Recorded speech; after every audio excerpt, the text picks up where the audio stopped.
Hello student, nursing के students, welcome. आपका इस चैनल पे स्वागत है। सबसे पहले हम बात करेंगे मेडिकल सर्जिकल एसेप्सिस। इसके अंदर हम इंक्लूड करेंगे इसके सारे टॉपिक, जिसके अंदर हमारे पास होगा asepsis, medical and surgical asepsis. Understand करेंगे इन्फेक्शन के प्रोसेस को, रिस्क फैक्टर को आइडेंटिफाई करेंगे एंड देन अप्लाई करेंगे नर्सिंग केयर को। ठीक है, तो इसके अंदर हम सबसे पहले बात कर लेते हैं एसेप्सिस होता क्या है। एसेप्सिस है फ्री फ्रॉम इन्फेक्शन। इसमें दो टाइप के आएंगे, मेडिकल और सर्जिकल। इसको हम आगे एक्सप्लेन करेंगे। तो सबसे पहले हम इंट्रोडक्शन की बात कर लेते हैं। एसेप्सिस है absence of pathogen. Pathogen bacteria, virus, fungus, कुछ भी हो सकता है। टू टाइप्स के हमारे पास ये एसेप्सिस प्रोसीजर है। एक मेडिकल एसेप्सिस है, एक सर्जिकल एसेप्सिस है। सो मेडिकल एसेप्सिस को हम क्लीन सेप्सिस भी बोलते हैं, क्लीन एसेप्सिस, और surgical asepsis, sterile asepsis. Medical asepsis के अंदर क्या होता है, माइक्रो ऑर्गेनिज्म को रिड्यूस करते हैं। सर्जिकल एसेप्सिस में सारे ही माइक्रो ऑर्गेनिज्म को डिस्ट्रॉय कर देते हैं, जिसके अंदर हम स्पोर भी इंक्लूड करते हैं। टर्मिनोलॉजी की बात कर लेते हैं हम। एसेप्सिस के अगर हम बात करें तो एब्सेंस ऑफ पैथोजन है। सेप्सिस क्या है, इन्फेक्शन का प्रेजेंट होना। स्टेरिलाइजेशन, कंप्लीट डिस्ट्रक्शन कर देना। वायरस बैक्टीरिया का डिसइंफेक्शन है। Reduce micro organisms. कंटेमिनेशन का मतलब है प्रेजेंस ऑफ इन्फेक्शन। अब हमारे पास है नॉर्मल बॉडी डिफेंस। हमारी खुद की बॉडी भी हमें प्रोटेक्ट करती है माइक्रो ऑर्गेनिज्म से, तो वो भी एक तरीके से एसेप्सिस का काम करती है। सब हमारे पास है फर्स्ट लाइन डिफेंस सॉरी, जिसमें इंक्लूड करते हैं skin, mucosa, tear, gastric acid.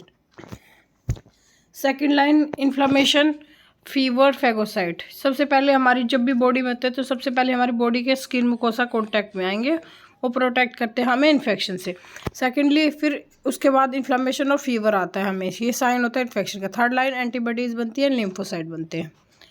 Chain of infection इसके अंदर इम्पोर्टेंट है। ये एजेंट आता है, फिर रिजर्वायर, फिर एग्जिट, फिर transmission, entry and host, and break any link जो होता है टू स्टॉप इन्फेक्शन। सो एक इन्फेक्शियस एजेंट होता है, एक रिजर्वायर होता है हमारे पास। मान लो कोई भी बैक्टीरिया, वायरस है, वो रिजर्वायर ह्यूमन की बॉडी में डला या एनवायरनमेंट में गला, उसके बाद एग्जिट है, कफ से वो बाहर निकलेगा। मान लो मुझे ही कफ हो गया तो मैं किसी और को कफ से ही थ्रू दूसरा बैक्टीरिया दूसरों को दे रही हूँ। ट्रांसमिशन क्या हो सकता है, कॉन्टैक्ट एयरबोर्न, एयरबोर्न से होता है ड्रॉपलेट से। कफ मान लो मैं ड्रॉपलेट से दे रही हूँ। एंट्री हो गई उसके माउथ के, अगर मैं माउथ से ही कफ टू कफ कर रही हूँ तो उसके माउथ में चलेगा। होस्ट जो भी ससेप्टिबल है दूसरे बंदे को मैंने दे दिया। इनमें से अगर कोई भी चीज़ में ब्रेक हो जाता है, एग्जिट मोड या ट्रांसमिशन, तो हम इन्फेक्शन को रोक सकते हैं। चेन ऑफ इन्फेक्शन में देखिए, micro organism, bacteria, virus, fungus है। रिजर्वायर है, habitat for organism, then portal of exit है।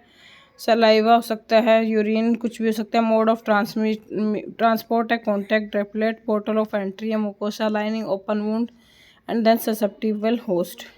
होस्ट जनरली जो यंग है, एल्डर है, ये सब ससेप्टिबल होस्ट हो सकते हैं।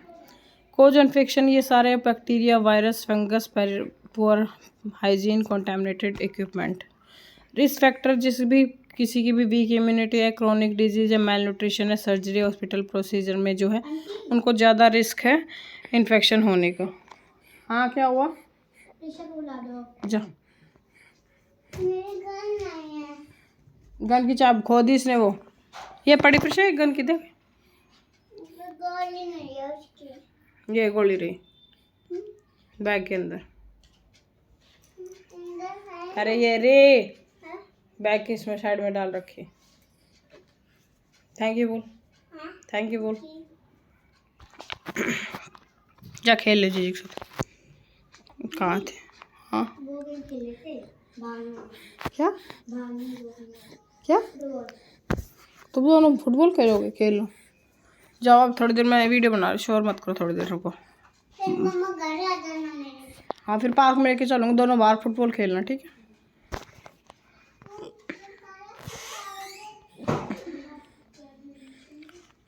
तो जिसकी भी इम्यूनिटी वीक है या फिर जिसको क्रोनिक डिजीज़ है, लाइक कोई हार्ट की इन्फेक्शन डिजीज़ है या डायबिटीज़ है, ओबेसिटी है, माल न्यूट्रिशन है, उन सबको ज़्यादा रिस्क होता है इन्फेक्शन कोज करने का। नोजोकोमियल इन्फेक्शन ये बहुत इंपॉर्टेंट टॉपिक है। ये हर बार आता है आफ्टर 48 आवर ऑफ एडमिशन कि अगर पेशेंट को कोई भी इन्फेक्शन होता है तो हम उसको जनरली 48 आवर के बाद इन्फेक्शन वाले को नोजोकोमियल इन्फेक्शन बोलते हैं। इसके अंदर यूटीआई सबसे पहले आता है, यूरिनरी ट्रैक्ट इन्फेक्शन हमारे पास है, एसटीआई है, ये न्यूमोनिया ब्लिस्ट्रीम वाला इन्फेक्शन है। कोज क्या है? Poor control, unsterile tools, cross infection, ये सब कोज है नोजोकोमियल इन्फेक्शन के। नर्सिंग प्रोसीजर में हमारे पास 5 स्टेप्स होते हैं: assessment, diagnosis, planning, implementation, evaluation. ये सब आपको याद कर लेना चाहिए, assessment, diagnosis, planning, implementation, evaluation.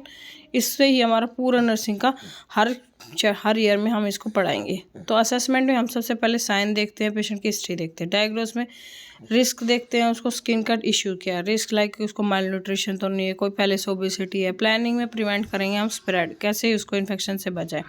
Implementation, हर जगह सबसे पहले अगर कहीं इन्फेक्शन का नाम आता है तो सबसे इंपॉर्टेंट जो केयर दी जाती है that is the hygiene. Hand hygiene पे हमें बहुत फोकस करना है। PPE, professional protective equipments use करने हैं। देन इवैल्यूएशन है, हमें रिकवरी करनी है और इन्फेक्शन से प्रिवेंट करना है।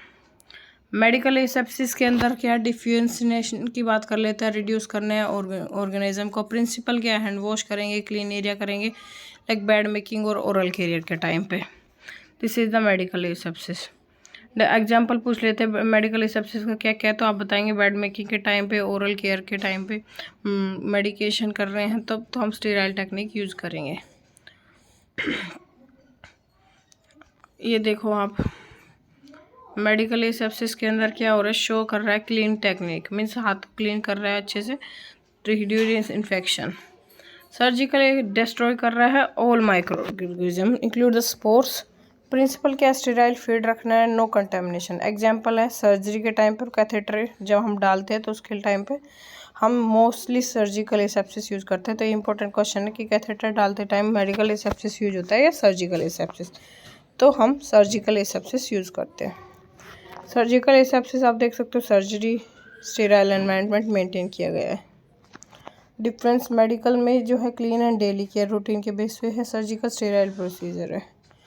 एसेप्सिस प्रिवेंट करता है फ्रॉम इन्फेक्शन, इंपॉर्टेंट है नर्सिंग में फॉलो करते हैं strict infection control. So this is all about the asepsis, medical and surgical asepsis. If you have any doubt regarding this topic, you can ask me in the comment section. Thank you guys.